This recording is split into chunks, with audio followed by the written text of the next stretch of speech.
California just declared a state of emergency for bird flu.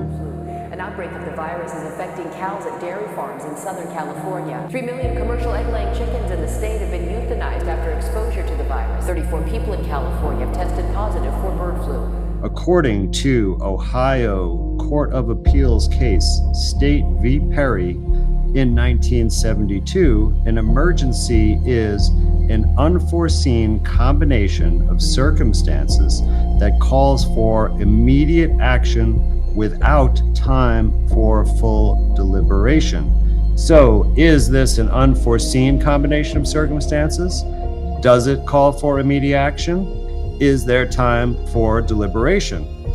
Another case elaborates on this. Sandberg v. Spolstra out of Washington Supreme Court in 1955 states that in an emergency, the actor is momentarily rendered incapable of deliberate and intelligent action, and as a result injures a third person. He is not negligent. So, if the government acts quickly and without deliberate and intelligent action, as is allegedly justified by the emergency, and harms somebody, there is no liability for the government. So you can see this is a strategy to allow the government to initiate policies that could harm you and get away with it scot-free.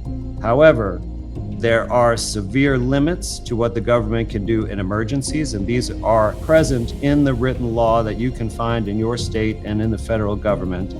And when we stand up for our rights, like many people have done, we actually have immense power to prevent the violation of our rights.